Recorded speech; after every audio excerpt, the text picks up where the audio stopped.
Okay class, now we are going to start with the topic electrometallurgy. So electrometallurgy is the process of extraction of metals by electrolysis. तो technically हमने अभी थोड़ी देर पहले देखा था electro refining, what it is, मतलब in the previous lecture. So method of extraction depends on the position of the metal in the activity series. तो देखिए हम जो activity series पढ़ते हैं इसका application सिर्फ एक simple bias पे नहीं है, इसका बहुत जगह होता है. तो अगर हमारा activity series ranges from the metal that is sodium potassium, यहाँ पे मैंने क्या लिखा activity series and method of extraction of the metal. So यहाँ पे आप देख सकते हैं अगर हमारा metal is in the range of potassium, sodium, calcium, magnesium and aluminium. So these are the metals which are higher in the electrochemical series, hence we use electrolysis. Their oxides are highly stable. Metal has a strong affinity for oxygen. On electrolysis, metal is deposited at cathode. Metals extracted by this method of electrolysis are potassium, calcium, aluminium, sodium and magnesium. Now class, why do we need to use electrolysis for these metals?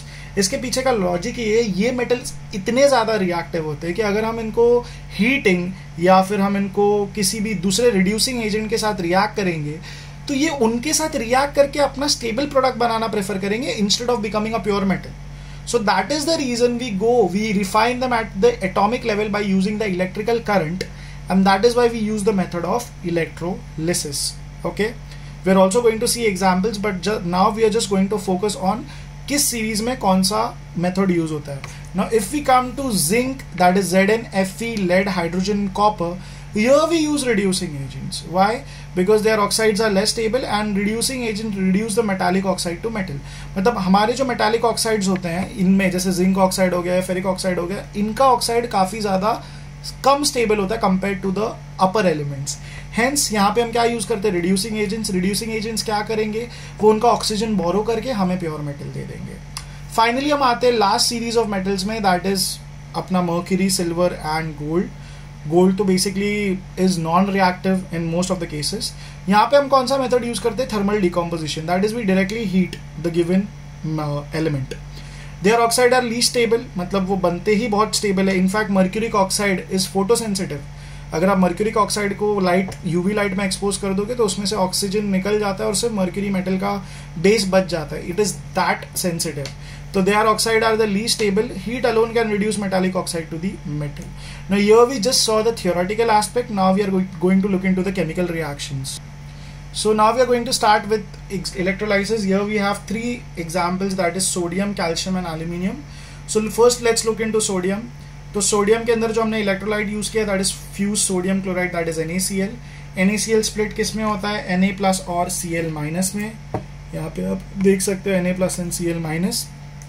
Okay, cathode पे क्या reaction हो रहा है, Na plus is gaining one electron to become sodium stable element.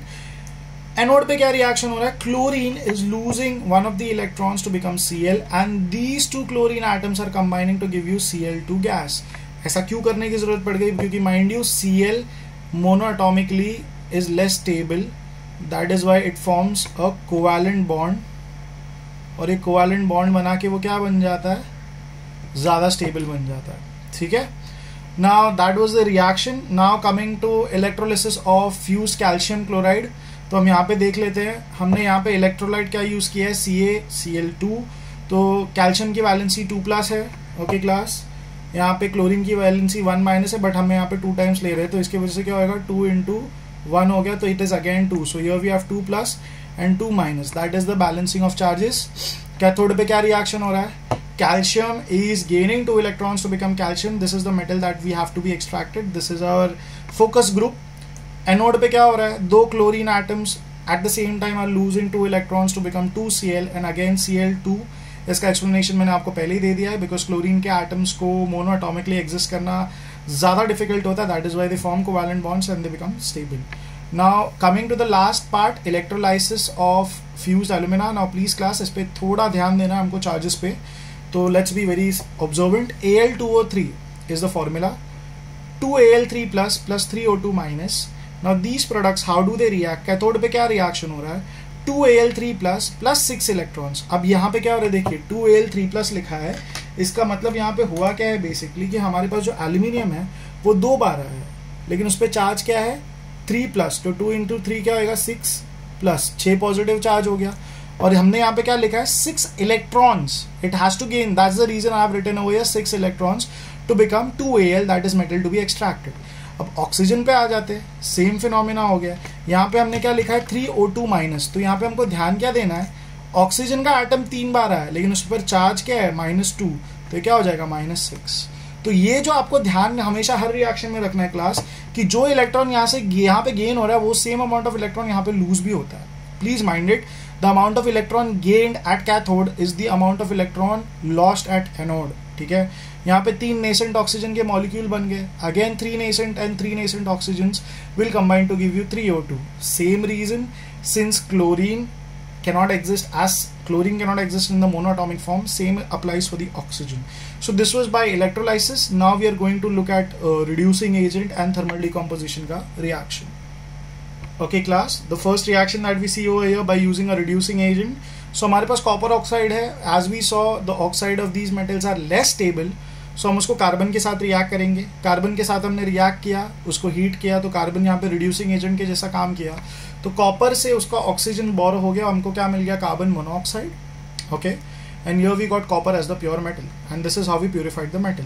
Finally coming to by thermal decomposition, here you can see mercuric oxide है, HgO है, इसको हमने directly heat किया तो हमें 2 मोल्स ऑफ मर्क्यूरी मिला और प्लस ऑक्सीजन। यहाँ पे डेल्टा जो सिंबल है that is basically heat which is again for the part thermal decomposition. So with that being said class, we are done with the chapter electrolysis. Now just for your information I'd like to tell you what are the things that you should remember over here.